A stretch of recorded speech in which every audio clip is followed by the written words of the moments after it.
नमस्कार। आज हम पृथ्वी के एक ऐसे रहस्य से पर्दा उठाने जा रहे हैं जो किसी जासूसी कहानी से कम नहीं है। ये कहानी है हमारे महाद्वीपों और महासागरों की, कि आखिर उन्हें उनका आज का ये रूप कैसे मिला। इसे सुलझाने में यकीन मानिए सदियां लग गईं। तो चलिए इस दिलचस्प सफर की शुरुआत करते हैं। अच्छा, कभी दुनिया का नक्शा ध्यान से देखा है? कभी ऐसा लगा है कि ये जो सारे महाद्वीप हैं, ये किसी बहुत बड़ी पहेली, मतलब किसी जिक्सो पजल के टूटे हुए टुकड़े हैं? खास तौर पे अगर आप दक्षिण अमेरिका और अफ्रीका को देखें, ऐसा लगता है ना कि उन्हें एक साथ जोड़ा जा सकता है। बस यही एक छोटा सा ऑब्जर्वेशन एक बहुत बड़ी वैज्ञानिक खोज की पहली सीढ़ी बना। वैसे ये ख्याल कि महाद्वीप एक दूसरे में फिट हो सकते हैं कोई नई बात नहीं थी। ये एक ऐसी पहेली थी जिसने सदियों से नक्शा बनाने वालों से लेकर वैज्ञानिकों तक सबको सोचने पर मजबूर किया था। देखिए, ये आइडिया अचानक से नहीं आया। इसकी जड़ें बहुत पुरानी हैं। 1596 में ही अब्राहम ऑर्टेलियस नाम के एक मैप मेकर ने इसका अंदाजा लगा लिया था। लेकिन इस अंदाजे को एक मजबूत वैज्ञानिक थ्योरी की शक्ल दी 1912 में एक जर्मन मौसम विज्ञानी अल्फ्रेड वेगनर ने। और जैसा कि हम आगे देखेंगे, इस कहानी का असली क्लाइमैक्स तो 1967 में आया प्लेट टेक्टोनिक्स थ्योरी के साथ। तो चलिए मिलते हैं इस कहानी के हीरो से, अल्फ्रेड वैगनर से। कमाल की बात यह है कि वैगनर कोई भूविज्ञानी नहीं, बल्कि एक मौसम विज्ञानी थे, और शायद इसीलिए वो इस पहेली को एक बिल्कुल ही नई नज़र से देख पाए। उन्होंने एक ऐसा विचार सामने रखा जो उस वक्त के लिए बहुत ही दादस, बहुत ही साहसिक। वैगनर ने अपने सिद्धांत को नाम दिया महाद्वीपीय विस्थापन, या जिसे हम इंग्लिश में कॉन्टिनेंटल ड्रिफ्ट कहते हैं। आसान शब्दों में कहें तो उनका कहना था कि हमारे महाद्वीप अपनी जगह पर स्थिर नहीं है, बल्कि वो पृथ्वी की सतह पर धीरे धीरे खिसक रहे हैं। जरा सोचिए, जमीन के इतने बड़े बड़े टुकड़े तैर रहे हों। उस जमाने के हिसाब से ये एक रेवोल्यूशनरी, एक बहुत ही क्रांतिकारी विचार था। और वैगनर का सबसे बड़ा दावा ये था कि आज हम जितने भी अलग अलग महाद्वीप देख रहे हैं ना, वो असल में करोड़ों साल पहले एक ही विशाल जमीन के टुकड़े का हिस्सा थे। वेगनर ने इस एक विशाल महाद्वीप को नाम दिया पैंजिया, जिसका मतलब होता है सारी जमीन, और उसके चारों तरफ जो विशाल महासागर था उसे कहा पैंथालासा, यानी सारा पानी। उनके मुताबिक लगभग 20 करोड़ साल पहले ये पैंजिया टूटना शुरू हुआ। पहले ये दो बड़े हिस्सों में बटा, उत्तर वाला लॉरेशिया और दक्षिण वाला गोंडवाना लैंड, और फिर यही टुकड़े आगे टूटकर आज के महाद्वीप बने। लेकिन देखिए, विज्ञान में सिर्फ एक बड़ा आइडिया दे देना ही काफी नहीं होता, उसे साबित भी करना पड़ता है। तो वैगनर एक जासूस की तरह अपनी थ्योरी को सच साबित करने के लिए दुनिया भर से सबूत इकट्ठा करने में जुट गए।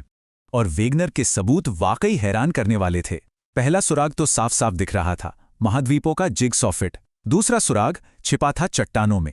अटलांटिक के दोनों तरफ, यानी ब्राजील और पश्चिमी अफ्रीका की चट्टानें उम्र और बनावट में एक जैसी थीं, मानो कभी एक ही बेल्ट का हिस्सा रही हों।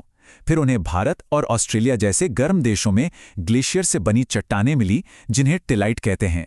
ये इस बात का इशारा था कि ये जमीनें कभी बर्फीले इलाकों में थीं। और चौथा सुराग सोने में मिला। घाना में सोने के भंडार तो हैं, पर वहां वो चट्टानें नहीं हैं जिनसे सोना निकलता है। वैसी चट्टानें हजारों किलोमीटर दूर ब्राजील में हैं। ये तभी मुमकिन है जब ये दोनों कभी एक साथ जुड़े हों। लेकिन शायद सबसे तगड़ा सबूत मिला जीवाश्मों से। मेसोसॉरस नाम का एक छोटा सा रेंगने वाला जीव था जो सिर्फ मीठे पानी में रह सकता था। अब उसके जीवाश्म सिर्फ 2 जगह मिले हैं, दक्षिण अफ्रीका और ब्राजील। जरा सोचिए, क्या वो छोटा सा जीव 4800 किलोमीटर चौड़ा खारे पानी का अटलांटिक महासागर तैरकर पार कर सकता था? बिल्कुल नहीं।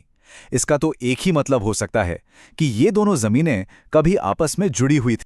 अब इतने सारे सबूत होने के बाद भी वैगनर की थियरी को उस समय के ज्यादातर वैज्ञानिकों ने मानने से इनकार कर दिया। क्यों? क्योंकि उनकी इस पूरी कहानी में एक बहुत जरूरी हिस्सा गायब था। देखिए, वैगनर ये तो बता पाए कि महाद्वीप खिसके हैं, पर वो ये नहीं समझा पाए कि क्यों खिसके। वो कौन सी ताकत थी, कौन सा इंजन था जो इन्हें चला रहा था। उन्होंने 2 फोर्सेस का सुझाव दिया, एक पृथ्वी के घूमने से पैदा होने वाला बल, और दूसरा सूरज चांद के खिंचाव से पैदा होने वाला ज्वारीय बल। लेकिन बाकी वैज्ञानिकों ने जब हिसाब लगाया तो पता चला कि ये बल इतने विशाल महाद्वीपों को हिलाने के लिए ऊंट के मुंह में जीरे के बराबर थे, मतलब बिल्कुल नाकाफी। वैगनर की मौत के कई दशकों बाद तक ये रहस्य ही बना रहा। और फिर नई टेक्नोलॉजी ने उस सवाल का जवाब दिया जिसका जवाब वैगनर नहीं दे पाए थे, और पहेली का आखिरी टुकड़ा भी अपनी जगह पर आ गया। दूसरे विश्व युद्ध के बाद जब पहली बार समुद्र के तल का नक्शा बनाया गया तो वैज्ञानिक हैरान रह गए। उन्होंने देखा कि समुद्र का तल सपाट नहीं है, बल्कि वहां तो जमीन से भी लंबी पर्वत श्रृंखलाएं और गहरी खाइयां मौजूद हैं, एक पूरी छिपी हुई दुनिया। और इसी खोज ने सागरीय अधस्तल विस्तार यानी सी फ्लोर स्प्रेडिंग के आइडिया को जन्म दिया। पता चला कि समुद्र के बीच की इन पर्वत श्रृंखलाओं से लगातार गर्म लावा निकल रहा है। ये लावा ठंडा होकर नई समुद्री जमीन बनाता है और पुरानी जमीन को दोनों तरफ धकेलता जाता है, बिल्कुल एक कन्वेयर बेल्ट की तरह। और यही वो इंजन था जिसकी तलाश वेगनर को थी।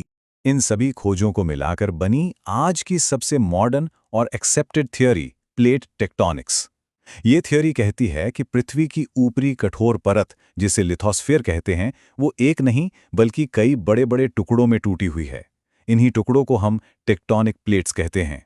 ये प्लेटें नीचे की पिघली हुई चट्टानों पर लगातार तैर रही हैं, और यही गति महाद्वीपों को खिसकाती है, भूकंप लाती है और ज्वालामुखी बनाती है। ये जो नक्शा अब आप देख रहे हैं, यह है हमारी पृथ्वी की असली तस्वीर।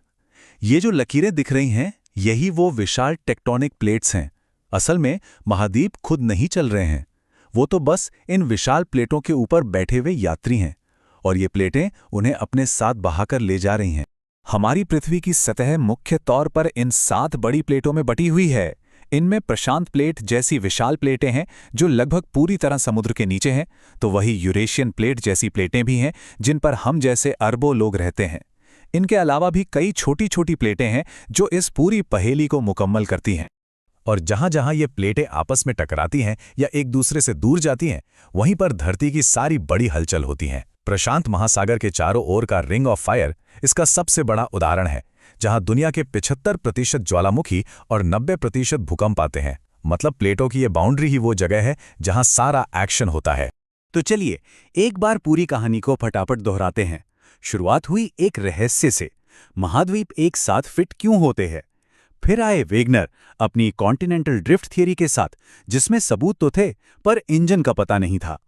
फिर समुद्र के अंदर की खोज ने उस इंजन का राज खोला, और आखिर में प्लेट टेक्टोनिक्स की थियरी ने सारे टुकड़ों को जोड़कर पूरी तस्वीर हमारे सामने रख दी। लेकिन ये कहानी यहां खत्म नहीं होती। ये प्लेटें आज भी इसी पल उतनी ही तेजी से खिसक रही हैं जितनी तेजी से हमारे नाखून बढ़ते हैं। ये धीमी रफ्तार लाखों सालों में दुनिया का नक्शा पूरी तरह बदल सकती है। तो सवाल ये है कि आज से लाखों साल बाद हमारी पृथ्वी कैसी दिखेगी। हमारे इस ग्रह की कहानी अभी भी लिखी